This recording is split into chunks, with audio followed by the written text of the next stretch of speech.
একটা আমার ভাই, প্রিয় ভাই, বাংলাদেশের মেধাবী সন্তান মুগ্ধ তার নাম, আন্দোলনের ছাত্রদের ভেতরে তার শহীদ হওয়ার 15 মিনিট আগেও হাতের মধ্যে পানির বোতল নিয়ে, বিস্কিটের প্যাকেট নিয়ে চিৎকার করে বলেছে পানি লাগবে ভাই, পানি।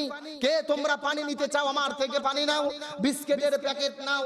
এই রকম ভাবে মুগ্ধ পানির বোতল বিতরণ করেছে, বিস্কিটের প্যাকেট বিতরণ করেছে। এই রকম বিতরণ করতে করতে চতুর্দিক থেকে যখন হামলা শুরু হয়ে গেল, টিয়ার গ্যাস নিক্ষেপ করা হলো, চোখের মধ্যে গ্যাস গেছে, চোখটা একবার তিনি হাত দিয়ে মুছে ফেলছেন, আবার চিৎকার করে বলছেন তোমাদের কার পানি লাগবে? আমার কাছে পানির বোতল আছে। কার বিস্কিট লাগবে? আমার কাছে বিস্কিট আছে। এই রকম পানি আর বিস্কিটের বোতল বিতরণ করতে করতে হঠাৎ করে তার বুকের মধ্যে বুলেট মারা হলো, বুকের মধ্যে গুলি চালানো হলো, তার বুকটা ঝাঁঝরা হয়ে গেল। যেই ছাত্র রাজনৈতিক দলের কর্মী নয়, আন্দোলনও করতে যায় নাই, শুধু পানি বিতরণ করতে গেছে, তাকে গুলি করে শহীদ করে বিদায় করে দেওয়া হয়েছে। আমরাদেরকে বলতে চাই, মনে রেখো, আল্লাহর কাছে তোমাদের হত্যাকারীর আসামির কাঠগড়ায় দাঁড়াতে হবে। যেই ছাত্র খুলনা বিশ্ববিদ্যালয়ের মেধাবী ছাত্র, পড়াশোনা শেষ করেছেন, খুলনা বিশ্ববিদ্যালয়ের খেলোয়াড় হিসেবে, সংগঠক হিসেবে তিনি মেডেল পুরস্কার পেয়েছেন, তিনি মানবতার ফেরিওয়ালা, তিনি বাংলাদেশে বন্যা হলে বন্যার্ত মানুষের মধ্যে খাদ্য বিতরণ করেছেন। এই মুগ্ধতা ছড়াইছেন। যখন করোনা এসেছে, খাবার বিতরণ করেছেন, শীতার্ত মানুষের মধ্যে পোশাক দিয়েছেন। এই মুগ্ধ ছড়াইছে। ফ্রিল্যান্সার তিনি কাজ করেন, ডলার অর্জন করে দেশের পতাকা উড্ডীন করে বাংলাদেশের সুনাম অর্জন করেছে। ওই ভাইটিকে বিনা অপরাধে বিদায় করে দেওয়া হলো। আজকে তার বাবা কান্না করে, মা কান্না করে, তার যমজ ভাই কান্না করে, বড় ভাই কান্না করে। তোমরা নিরপরাধ মানুষকে গুলি করে শহীদ করে বিদায় করে দিয়েছো। মনে রেখো, এই সমস্ত মাজলুমদের অভিশাপে তোমরা ধ্বংস হয়ে যাবে। আজকে বাংলাদেশে কত মানবতার ফেরিওয়ালা নাম আমরা শুনেছি, কত বড় বড় মুফতি মুহাদ্দিস আমরা দেখেছি। বন্যার্ত মানুষের পাশে যায়, শীতার্ত মানুষের মধ্যে পোশাক দেয়, কিন্তু ছাত্ররা বিপদে পড়েছে, শত শত ছাত্ররা শহীদ হয়ে যাচ্ছে। ওই সমস্ত বড় সেলিব্রিটি, ইসলামিক স্কলার, বড় বড় সেলিব্রিটি, ভাইরাল পার্সনদেরকে আমরা নির্যাতিত ছাত্রদের পাশে দাঁড়াতে দেখি নাই। তার মানে বোঝা যায়, এরা ছাত্রদের দুঃখের দিনে তাদের পাশে দাঁড়ায় নাই। এরা আজকে ছাত্রদের পাশে নাই, এদেরকে চিহ্নিত করতে হবে। সময় আসলে এদেরকে জবাবদিহিতার কাঠগড়ায় দাঁড় করাতে হবে। আজকে এদের million million subscriber, million million follower, ছাত্রদেরকে কাজে লাগিয়ে তারা কোটি টাকা ইনকাম করে, অথচ ছাত্রদের পাশে দাঁড়ায় নাই। বিপদের সময় যে পাশে দাঁড়ায় না, এরা প্রকৃত বন্ধু নয়, এরা হলো মুনাফিকের গোষ্ঠী। আর বিপদের সময় যারা পাশে দাঁড়ায়, এরাই তো প্রকৃত বন্ধু।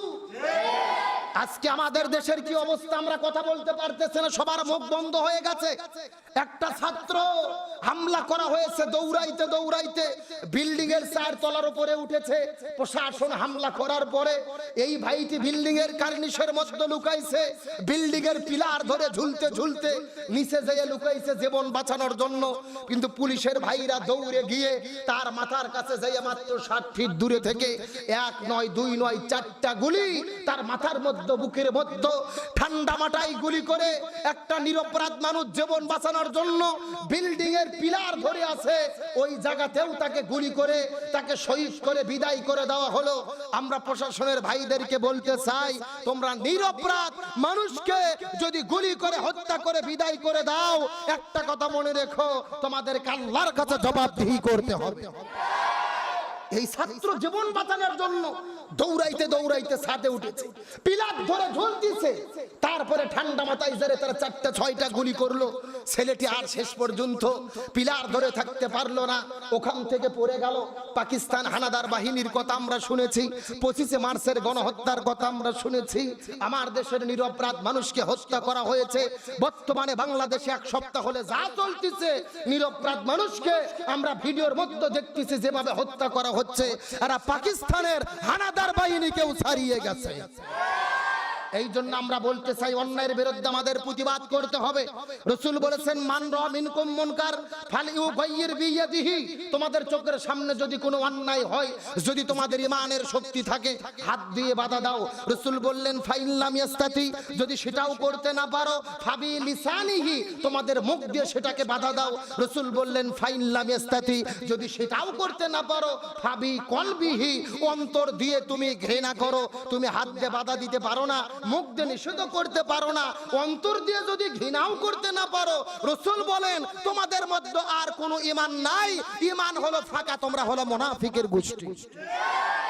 আর এই জন্য আমরা বড় বড় ঈমান আলাদা দাবি করে মাথায় টুপি দিয়ে মুখে দাঁড়িয়ে রেখে ঈমান আলাদা দাবি করতে পারি, কিন্তু এইরকম ফাঁকা ঈমানের কোনো দাম আল্লাহর কাছে। আমার দিকে লক্ষ্য করেন, আমি আপনাদের মধ্যে বলি, আমার প্রিয় বন্ধুগণ মুসলমান ভাইরা গভীর মনোযোগ।